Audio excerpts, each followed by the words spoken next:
Well, good morning, everyone. I meant to put out a video last year, just after I completed this stand. Unfortunately, we got winter, and we were fortunate enough that I was able to build this thing all the way back in December. Actually, it was late November, and because we hadn't had snow yet, and it was still somewhat warm, so I was able to build this stand for my solar panels and not have to worry about wintertime. Well, obviously, shortly after that, wintertime came, and I wasn't able to do a follow-up video. It was just too cold, too windy, too much snow. I did a couple of other videos on removing snow from the panels, but haven't had a chance to really do a descriptive, detailed video of my stand and my setup. So it's about 8 in the morning right now, and the sun is just now coming up over the tree line off into the distance there. And so the panels aren't getting hit directly yet, but they're fairly close. So I'll go ahead and show you. Try to get out of the sunlight. So here's the stand. This is what it looks like. And it's, it's obviously made out of wood, 2x4s, 2x6s, and 4x4s is what I made it out of. Some of my earlier videos I should actually show the CAD drawing that I made of this stand, and it turned out pretty much exactly like I designed it. So it has the capacity to hold 15 100-watt panels. You can see that I only have 9 on there right now, but it does have a third row that I can put up there. In fact, I have the 2x4s still back here sitting on the ground waiting for that when I do make that expansion. So the structure is actually incredibly strong, and we had some wind over the winter time that was knocking trees down, and this thing didn't move at all. In fact, there was one day, I wanted to get it on camera, there was one day when we were getting 65 to 85 gusts, and I was standing out here next to the stand, and it did not move an inch. Okay, now of course 85 is not exactly what you would call hurricane force winds or anything, but the fact that this thing didn't even move at all was very impressive. And that was one thing, that was one of the comments that I was getting when I was designing this thing and showing some early videos, was it has to stand up to the wind, and it certainly does stand up to the wind without a problem. Now, obviously, when I get more panels on here, then it's going to become more of a wind sail, but I don't expect any other problems.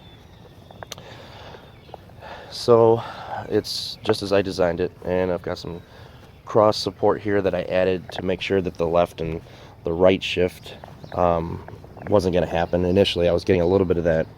It wasn't too bad, so I added some cross support, but yeah, I mean, the system doesn't even move. It's very, very strong. I'm very happy with it. I'm not experiencing any warping or any other problems like that. It is just as it was when I built it back before winter.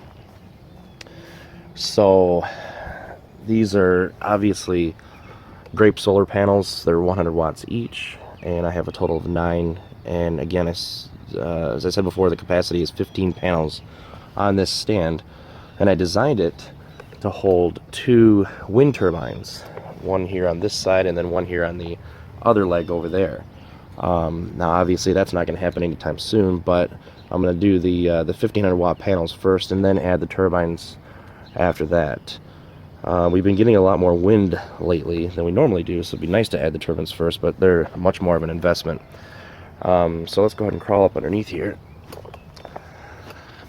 This is the underside of the panels. I've got 2 panels wired together, so 200 watts per wire. I'm using 2-in-1 T-branch MC4 connectors here, and obviously for the rest of the setup. And this obviously is grounded. I'm grounded using bare copper wire all the way across. So all the panels are grounded together, which are then grounded to the box, which is then grounded to the ground right here. And you might be asking, how am I able to mow under here? Well, actually I just use a trimmer, and it takes, no more than 2 minutes to trim all of this underneath here. So it's not really a big deal. So anyway, yeah, I mean, the panels themselves are hooked directly to the wood using screws and bolts, and on occasion I'll actually check them to make sure they're tight, and they always are. I mean, I'm not having any problems with expansion or them getting loose or anything. I mean, I push on the panels on occasion. You know, it's just one of those things that it would take an awful lot of flex and an awful lot of movement to affect this in any negative way.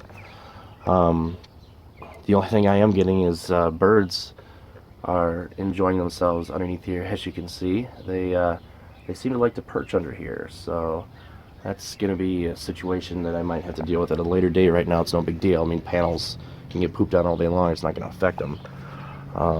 So anyway, yeah, so all the panels come in through here, and then they come into this Midnight Solar box, which you're all familiar with, but I'll go ahead and open it up.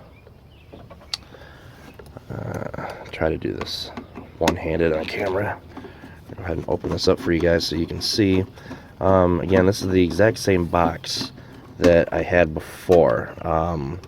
The only thing is that I added more breakers to be able to take the capacity or the extra panels, because when I had the panels actually up on the shed back there, I only had 5 panels, and I wanted to build it so that I could add some more panels. So there's the 5 breakers right there.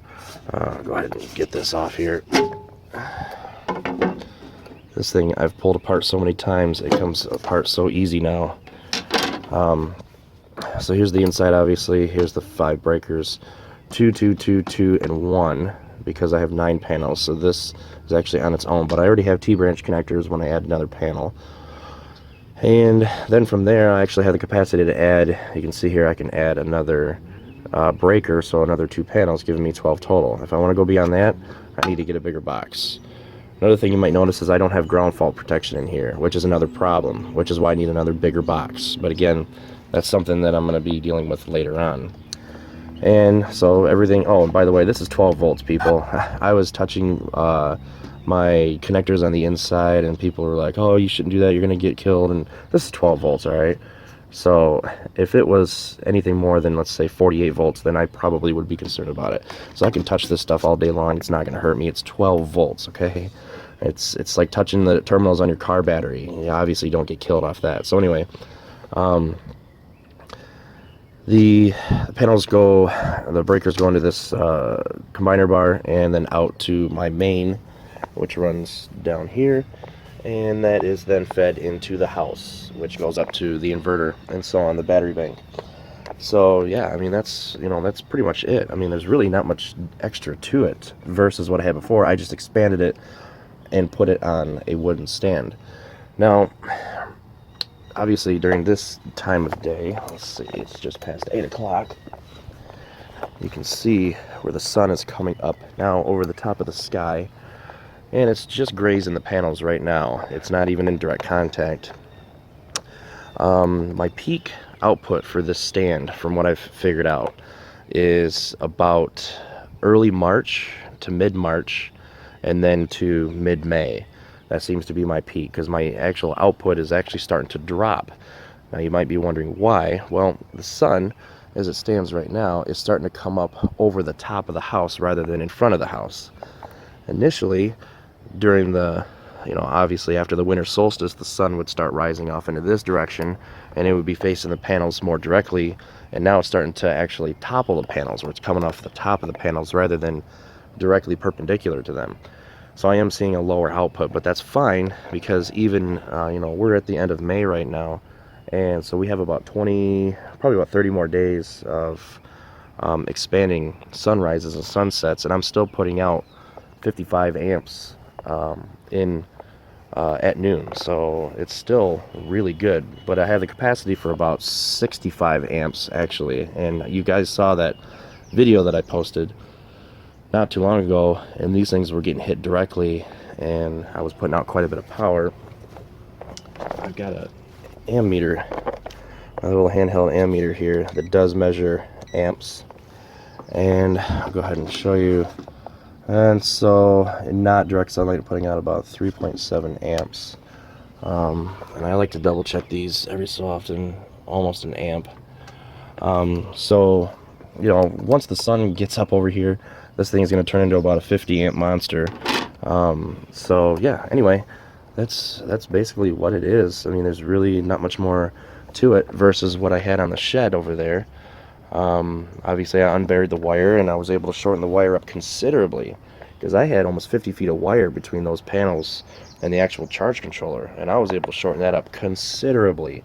I got this thing down to about 15 feet, so you know, there's obviously less of a voltage drop with this setup. So anyway, alright guys, well, I think that's pretty much it. I don't know if you have any other questions, definitely let me know. I'd be more than happy to answer those. I have the ability to expand considerably, and I can even build and add on to a second stand if I really wanted to. I still have the design plans and so on, so I can still do that. So I might do that in the future, I'm not really sure. So anyway, hopefully this video answers some of your questions. Take care.